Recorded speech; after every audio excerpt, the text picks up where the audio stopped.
You're listening to the best of the Martha Zoller Show.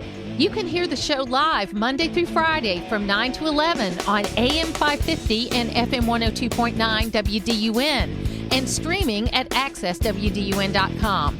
You can find all things Martha Zoller at marthazoller.com.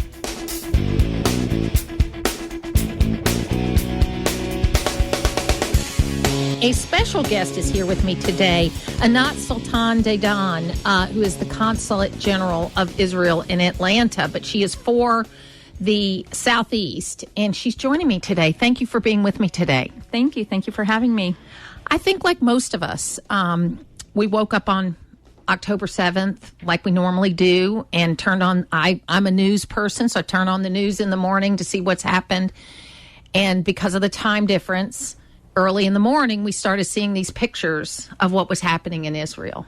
And I have a friend that lives in Connecticut that is Jewish and has a radio show like I do. So I immediately picked up the phone and called her because I knew her son-in-law was serving in IDF, and I didn't know if he was actually deployed. I mean, you know, just the thing you do when you hear about bad things that happen, you think about who you might know that's impacted.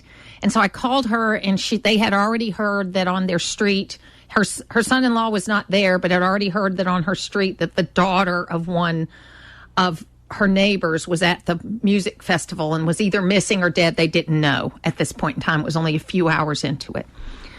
So I sat on my, coffee table in my living room and just started to cry because I just couldn't imagine, just with the little bit we saw, I couldn't imagine it. So we've been covering the story and talking about it over the last month, and I just am so glad you're here today. And what I wanted to start with is where you were that day, and then talk a little bit about the history. Welcome. Thank you. October 7th really changed Israel. Because, like you say, here in America, people woke up to already seeing the images of what was unfolding. We started following, in my home, we started following the night of, because that was already morning in Israel. And we slowly started to watch what became the greatest massacre of Jews in a single day since the Holocaust. And that is something that has shaken us to our core as Israelis, but also felt deeply by our brothers and sisters in Jewish communities around the world, and honestly, should be felt deeply by anyone with a shred of humanity anywhere in the world. Well, I've talked to friends of mine, and I was so happy my friend Greg Bluestein, who I'm sure you know, last week his daughter had her bat mitzvah. And I'm so happy that he openly celebrated that publicly. He's a very public person about his family. He says right on his Twitter description, he's an aspiring mensch. He's just a great guy. But I also worried when he did that, that somebody was going to be nasty to him. But it doesn't look like they were. It looked like it was, unless he turned that off, I don't know. But he shared with me that, over the last, he says, Martha, it's not unusual for my kids to have to go to school with extra security. My daughter was going to Hebrew school. They had heavily armed guards. My other daughter's school had beefed up because there were a lot of Jewish students. We had all of this. So you live in a world where security is beefed up all the time. Unfortunately, we are seeing scenes which we should not be seeing. We are seeing not only a global rise in anti-Semitism, but we're seeing it here in the United States as well. We are seeing it here in the state of Georgia, in Atlanta. We are seeing public demonstrations that are proudly and publicly calling for what is basically the annihilation of the state of Israel and the Jewish people, chanting, "From the river to the sea, Palestine will be free." The meaning of that is from the Jordan River to the Mediterranean Sea. The territory of the state of Israel should be eliminated and replaced by a state of Palestine. So that free Palestine that they call for, to them, will come at the cost of the destruction of the state of Israel and of the Jewish people, which they proudly call for. This is what Hamas's public agenda is about. It is no secret. So on my way to work last Monday in North Hall County, since October 7th, there had been a sign in front of the North Hall Church, which is a fairly conservative Christian church. We support Israel. And someone had painted Free Palestine across that sign. And I actually had to pull into the part, be sure I was reading it right, because all I could really make out was the F, and I was afraid. You know what I mean? I didn't know exactly what the word was going to be. And it so happened that the pastor was out on the lawn. And so we ended up having him on the program, and they left it vandalized for a day or two because he said, I want people to see that even here in rural Georgia, there are crazy people, that it's not just in big cities. I want people to see that. And they have replaced the sign now, and it's a clean sign that says we support Israel. I started to notice the rise in anti-Semitism a couple of years ago, and I didn't take it very seriously, I'll be honest with you. I thought, it's just a few crazy people. It's not anything. It was the flyers in the driveways. I'm sure you've seen that stuff. You've lived in Atlanta long enough. It happened. But it's like a scab was ripped off, and people felt open to be able to act this way. And I don't want to blame everything on social media, but it plays a part because it lets crazy people, have an opportunity. You know what I'm saying? So they find people that agree with them. Was it shocking to you, the level that we've seen in the last month? I think it is definitely shocking and greatly disturbing that we have a situation in which Israeli Jewish students on campuses, on college campuses, university campuses, but also in schools, elementary schools, high schools, are being bullied, are being verbally attacked, are being physically assaulted. And this is somehow tolerated. And yes, you refer to social media. No doubt we should all be mindful of the misinformation and lies that are being spread on social media. But I think we should also be mindful of the fact that this is the time for leadership to step up. This is the time for faith leaders to step up. This is the time for university presidents to step up. This is the time for anyone in a leadership position to step up and state clearly that hate cannot be tolerated, that anti-Semitism cannot be tolerated, because we know that if this were any other group that were being attacked, it would not be tolerated. I can remember a time. I mean, I grew up a Lutheran, kind of an Orthodox kind of Lutheran. And in my lifetime, I'm 64. There's been a big change in the way traditional Christians have looked at Judaism. I remember when I was a very young child, there was still, this kind of hands off. But as time went on, there has been this kind of embracing and understanding. And I believe in many ways, Christians are the best friends that Jews have right now, as they should be. I mean, Christianity came out of Judaism. That's right. Okay, so we're all kind of in the same family here.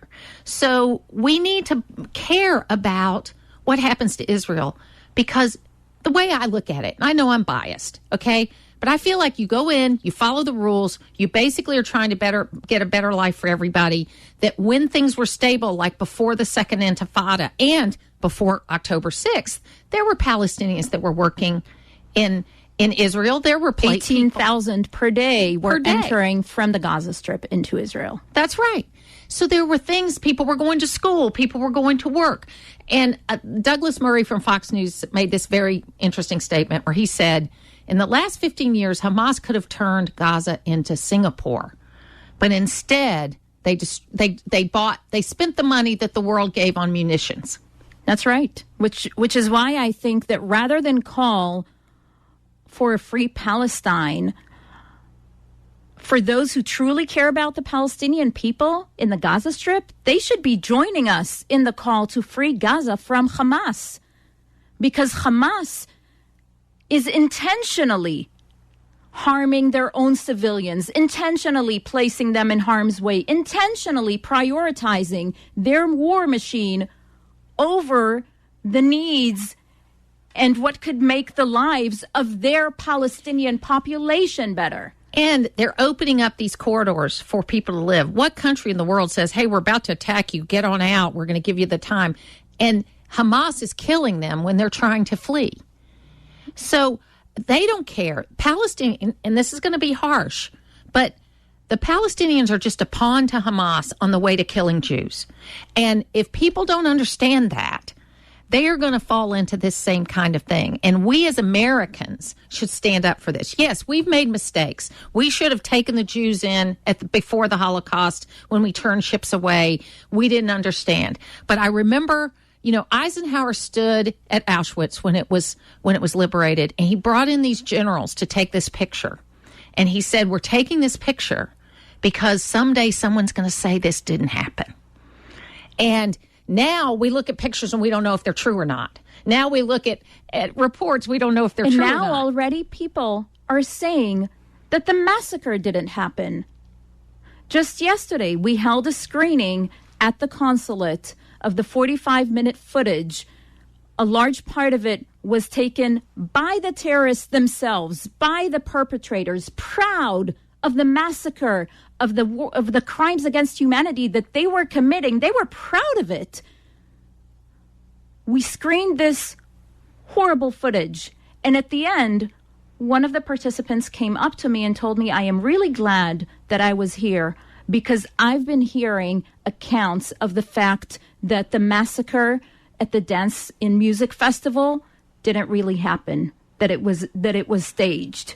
Now I've seen it with my own eyes. It is incomprehensible that there is an abundance of footage, of testimonies, of evidence of the atrocities that have been committed, and already this is being denied by anti-Semites and by Israel haters. So Israel is going to go forward. I mean, they're going to, as Nikki Haley said, hopefully they're going to end this.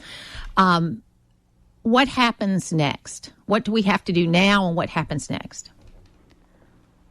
We are focused on ensuring that Hamas will no longer rule the Gaza Strip, that we will no longer face a terror threat from the Gaza Strip, and we are focused on bringing our 239 hostages who were brutally abducted and taken into the Gaza Strip. We are focused on bringing them home.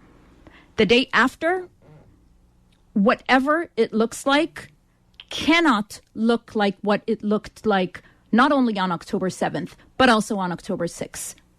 We will not allow for our children to go to bed under the constant threat of terror attacks and of rockets being fired. Rockets being fired only over the last month, almost 10,000 rockets being fired from the Gaza Strip into Israel, indiscriminately, intentionally targeting civilians. Over 1,000 of them, by the way, have fallen inside Gaza because they have so many misfires. But we need to remember the firing of rockets from the Gaza Strip into Israel, that is not a new phenomenon. That has been going on for years. This is what the citizens of Israel have been enduring for years. We will not tolerate anymore Hamas and any other terror elements in the Gaza Strip having capabilities to attack Israel. So we'll have to change the culture. And there are also leaders of Hamas that are living quite well outside of the Gaza Strip. I mean, these people that are doing interviews, they are not living in Gaza. They are living high on the hog. There's even one head of Hamas that has gotten British citizenship and is living in London. And together they sit on a wealth of billions of dollars, yes, living a life of luxury. They have no consideration for their own people. So terrorism, obviously, is a terrible thing. We were a victim of it on 9/11. I'm very worried with how open our border has been for the last 3 years that we're going to be a victim of it again. And I think it's I don't think that's a crazy fear. I think that's a legitimate fear. Because if they would do it to you, they're going to do it to us, or they're going to try to do it to England. It's a problem. I think we all need to remember that Hamas is only one of the many arms of the Ayatollah regime in Iran, who is dedicated to fomenting terror in our region and far beyond. And the calls are very clear. The calls are not only against Israel and the Jewish people. The calls are also calls for the death to America. Mm-hmm. The calls are calls against the Western world, against the free world. So it is not just that it may be targeting America. That is clearly on their declared list of goals.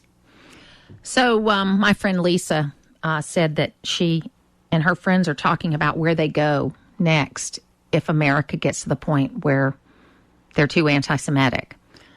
And that's a sad state of affairs. And I wanted to kind of, that thought, I don't understand, but I think if you're Jewish, you do understand that thought. Where do we go next? That's a common theme, isn't it? Look, yesterday, November 9th, we marked 85 years since Kristallnacht, the night of the shattered glass in the German Reich in 1938, which was in many ways the first step towards what became the systematic annihilation of 6 million of our people. And we have since the Holocaust heard so many speak the words, never again. Now is the time for all of those who supposedly stood for what is right to stand now for what is right. Because never again is now. Now is when the Jewish people need to see not only Israel and the Jewish communities call out anti-Semitism, but the larger communities, the leadership, the political leadership, the faith leadership. This is when anti-Semitism needs to be called out and it cannot be tolerated. It is not enough to go to ceremonies once a year and say never again. Now is the time when you actually need to step up. We're all Jewish now, folks. They're coming for them now. They'll come for us next. Anat Sultan-Dadon, thank you so much for being with us today. Thank you. We will talk again. It's where North Georgia comes to talk. It's the Martha Zoller Show on AM 550 and FM 102.9 WDUN. It is the Martha Zoller Show. Shondell Summers here with me today, and we're talking to Congressman Buddy Carter, and I appreciate you being with us today, Buddy. So how are you doing? Doing wonderful. I'm doing good. We're out of session right now, so it's always good. So you're out of session. It's the 10th, and we've got a deadline of the 17th. Where are we on that? Well, unfortunately, we had hoped to pass 2 of our appropriation bills this week. We did not do that. Both of them were pulled right before we voted on them. We just didn't have the votes. Some problems, THUD, transportation, housing, urban development, some problems with that, particularly with Amtrak funding and then some policies of the administration that we were trying to reverse that unfortunately we weren't able to get an amendment passed on it. And then we had financial services and that was hopefully going to be passed yesterday, but unfortunately we had to pull it as well with some problems with it. So, we've got 7 of the 12 passed right now. It looks as if we're going to have a CR. I don't think it's obvious we're not going to get the rest of the bills passed before next Friday. So I'm looking at, we are looking at 2 different options. One, a clean CR that'll get us through a period of time to continue to work on the appropriation bills. And then another, somewhat of a unique idea and something that hasn't really been done before. It's called a ladder CR. And that is that we go ahead and pass the bills that we pass, get them to the Senate, let's work on them, and then do a CR on everything else. You mean the appropriations bills that you passed? Okay. The appropriation bills. We passed 7 of the 12. So if we can take 2 or 3 of them and work with the Senate and get them passed next week, then we would just need a CR for the remaining 9 bills, and then we can continue to work on that. And the advantage that has is this: you have to keep in mind this is more than just money. This is also policy in these appropriations bills, and that's why we don't like a CR right now, especially because the policies of the previous majority, which was the Democratic majority, continue on. We want the Republican policies in there. At least we could get the Republican policies in there of these bills, and that could start taking effect, and that would be good. So I hope we'll look seriously at that latter CR. I don't, I've heard people speak in favor of it and against it. We've got members of our conference who just are opposed to CRs, period. And I get it. I understand that. But the reality is that we want to do everything we can to avoid a shutdown. A shutdown is just not good, and I think everybody realizes that, and nobody is saying shutdown. And Buddy, I think people forget that prior to, I believe it was Graham Rudman, they did never do these shutdowns because the idea was they knew you guys were going to come up with a deal. And so they just kept the government going instead of shutting it down arbitrarily. And that post Graham Rudman, I believe is what it was, is when we have these official shutdowns and they get used as these political tools. So the question that I have for you, there's a lot of stuff out there about Mike Johnson. I really didn't know who Speaker Mike Johnson was before he became the speaker, but I kind of like that. And what I've observed from him, I've seen him work with Hakeem Jeffries. I've seen him get out there and lead about things. How is he doing? I think he's doing great. I like Mike Johnson a lot. He's a good friend. He's a strong conservative. He's a man of faith. He is a constitutional lawyer. He's a constitutional expert. He practiced constitutional law for 20 years, actually debated cases in front of the Supreme Court dealing with with constitutional law. So that's his expertise. You're right. He was under the radar. He was what some people have called a backbencher. But at the same time, that's good in a way because he had not really built up any enemies. And that's essentially what we were looking for after or what certain people were looking for, I should say, in our conference after we went through a litany of people who have paid their dues and done their work. Not that Mike hasn't. He's done some good work in the past, but, Kevin McCarthy, as you know, I was a big supporter of Kevin's and thought he did a great job and certainly did not deserve what he got. Steve Scalise, what a great candidate. Jim Jordan, I thought Jim would have been a great speaker. And then Tom Emmer, same thing. He was our NRCC chair for 2 sessions and did a great job. And then, we got through them. All of them have been in leadership positions. And unfortunately, when you're in a leadership position, sometimes you turn people the wrong way and you make some enemies. And, well, that's part of leadership. That's part of leadership, that you have to do what's right. And Mike's going to learn that, and he knows that. We're in a honeymoon period right now with him, but I suspect that won't last very long. In fact, it may not last through next week. Good morning, Congressman Carter. This is Shondell Summer, and I have a question for you. Uh-huh. When you talk about CRs, I'm assuming you mean continuing resolution. In other words, keep the funding for the government that is in place going on until you can come to some type of agreement.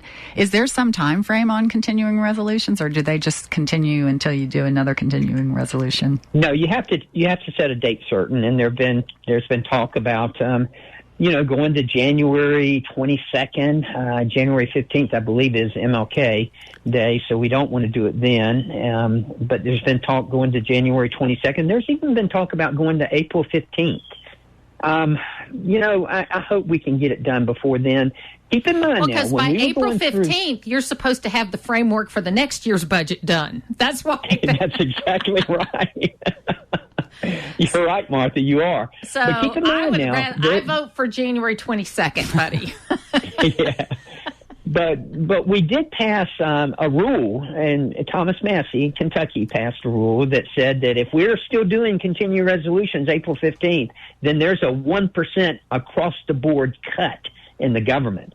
And that's getting people's attention.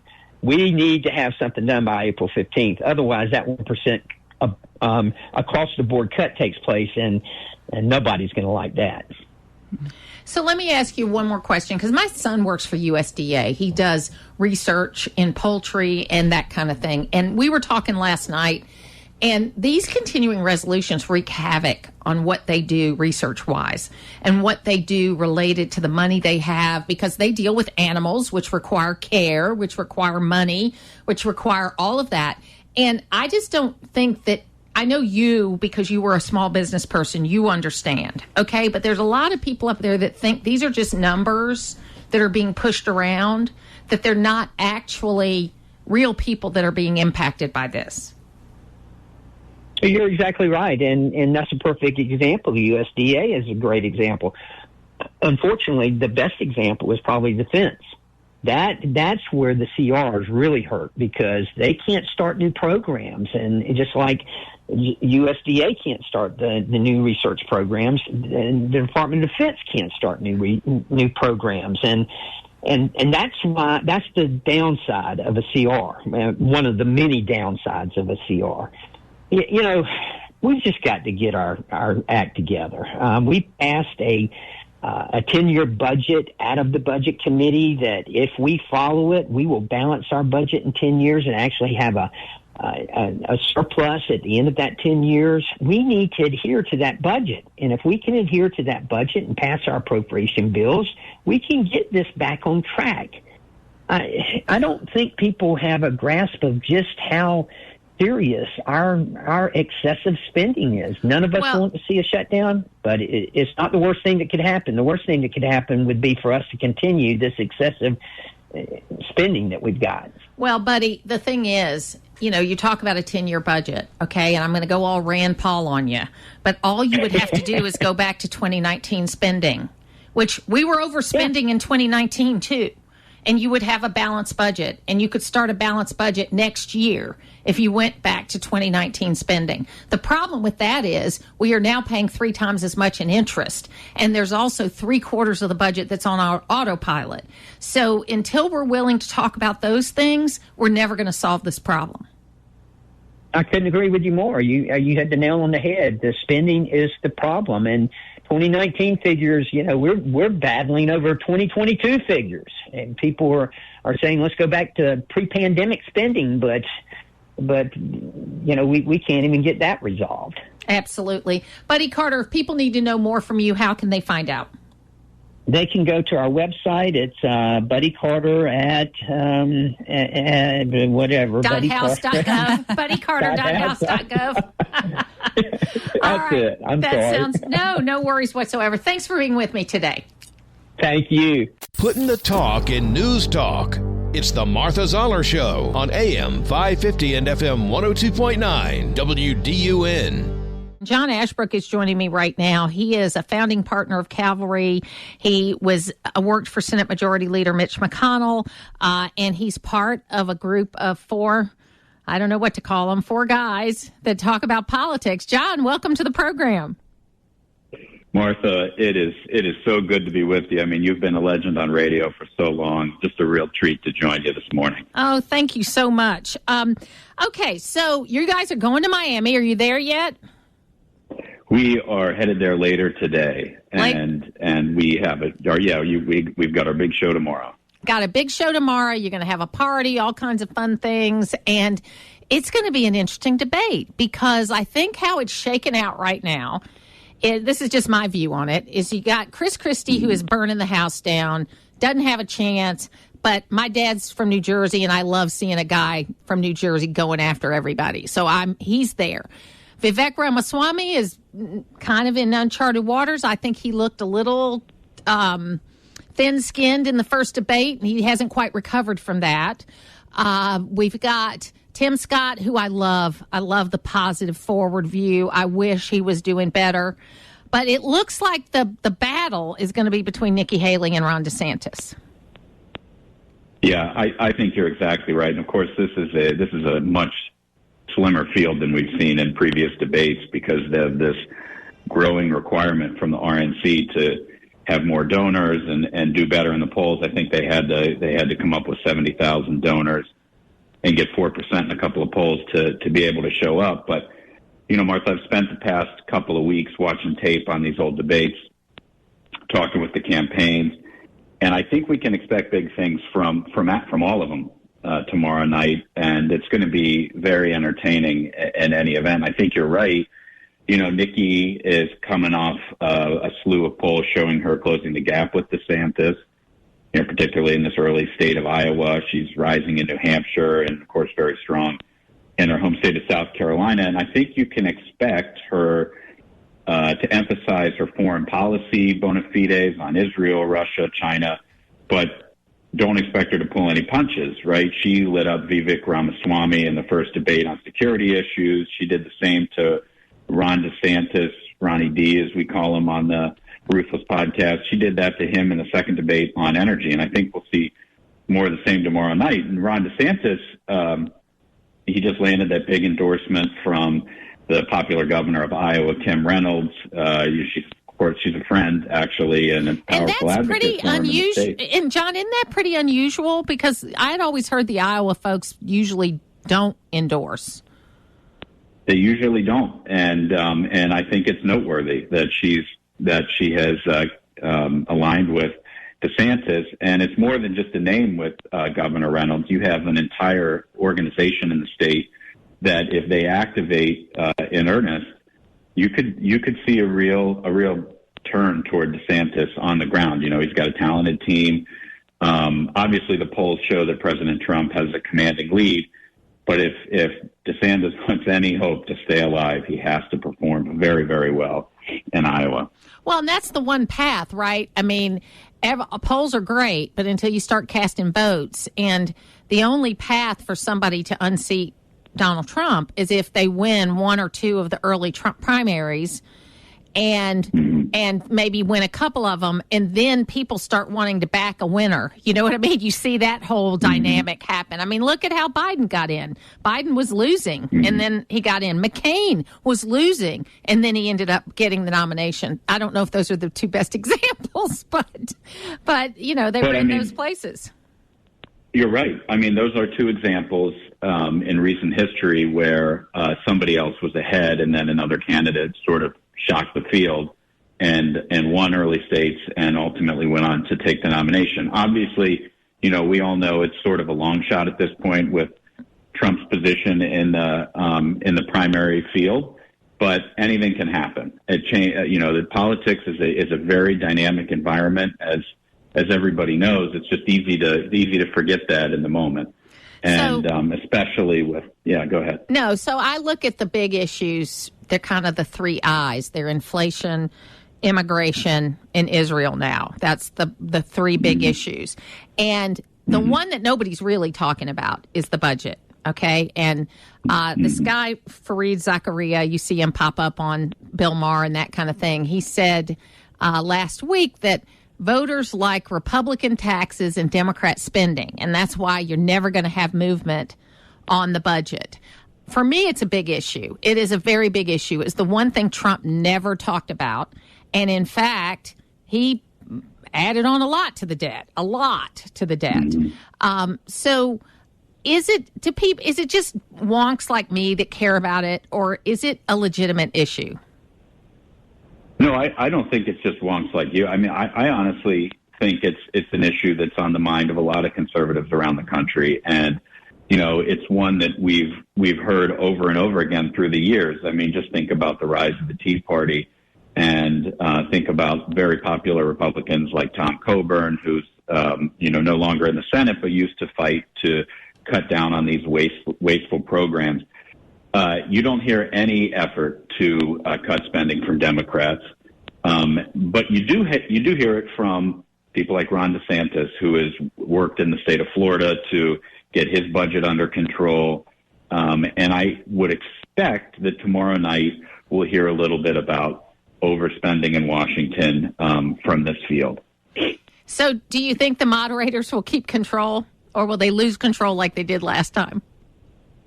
So this is an NBC panel, and they have added your good friend Hugh Hewitt to the panel, and hopefully he will keep them on the tracks.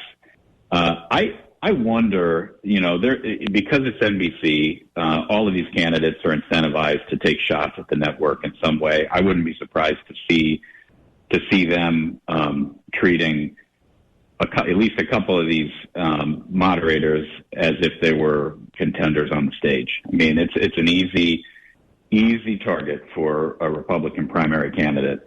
And I honestly can't wait for tomorrow night. I mean, I know a lot of people think that the race is over, that this is going to be another boring debate.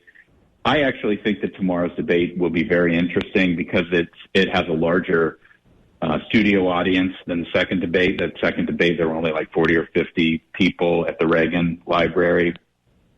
There will be a lot more people in the Arsh Center in Miami tomorrow. And, that first debate where there were so many good moments, memorable moments, like when Nikki Haley took it to Vivek, it happens because of crowd interaction, and of course the moderators tell the crowd, don't clap, reserve your reaction until after the debate, but people react naturally.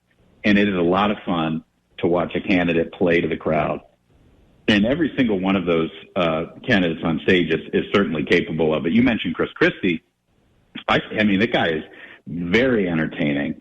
And, he's, of course, got a super long shot bid here, but he's going to need to draw on every one of his powers for humor and clarity if he wants to catch a spark tonight. Well, and it's funny because I've had candidates, you've had candidates, and I don't think that it's the wrong thing from a consulting standpoint for Donald Trump not to participate in these debates, because when you're so far ahead, you only have, you can only lose ground by participating in a debate like this.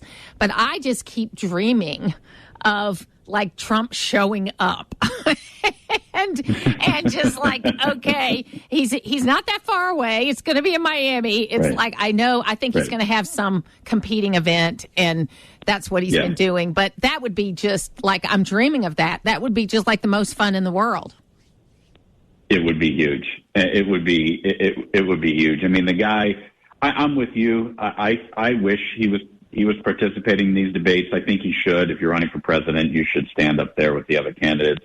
But if you talk to his team, their argument makes sense. They say we're trying to win a campaign, not entertain people. And, that's the mindset of a campaign that's built to win a nomination as opposed to a bigger audience. And I mean, he's obviously very talented in a debate forum. And what I worry is that not only will we not get to see those talents on display in a Republican primary situation, but let's fast forward to a general election. If it ends up being him versus Biden, are Democrats really going to let Joe Biden debate? And is the media really going to push him if he says he's not going to? I don't think so. So I think our only chance to see Donald Trump on the debate stage could be these primary debates. And I don't know. I mean, will there be another one? That's an open question. There's some rumors about potentially a fourth debate next month, but we'll see. So at the end of the Ruthless Podcast, every time you ask the guests, like, what size animal they could take, something like that. Yeah. And it's kind of funny because, I've thought about that question a lot because in the last 4 years, I've had 2 knee replacements. So now I think I could take something bigger. But prior to that, it would be like a squirrel. That would be like all I could do. I mean, let me ask you, Martha, given your knee replacements and given the need that humanity has to fight back against the animal menace, what's the biggest animal you could take, mano a mano? We have some very friendly deer in our yard, so I might be able to take a deer. The problem is I wouldn't want to. I don't have the killer instinct. So. It's so funny. We've got these deer in our yard. We have a pretty big piece of property, and they are so used to us coming and going, they don't even move when we come out of the house. I have a St. Bernard that thinks that they should play with him, and they do run away, but they don't act like they're scared when they come out. It's like, hey, we just like being here. So it's great. It's great. Listen, people want to know more about the Ruthless Podcast. How can they find out? Well, they just go to ruthlesspodcast.com, or they can find us on any of the podcast services out there. And tomorrow night, if you're in the Miami area or planning to go down to the debate, you can still come to our pre-show, which is going to be a game day type setup, like college game days. We had a lot of fun at the first debate in Milwaukee. Governor Brian Kemp came as our special guest picker, and we expect to have a lot of fun tomorrow night. So tickets are $10. We have food and beverages, and would love to see you there. It's like a lost leader in an inflation time, which would be great. Right, yeah, right, exactly. You guys could get some votes because you're thinking about the voters there, so it'd be good. John take care of them. John Ashbrook, thank you so much, and we'll get together again. Yeah, thanks, Martha. To hear the full versions of last week's Martha Zoller shows, go to the podcast page at accesswdun.com, and you can follow me on social media at Martha Zoller.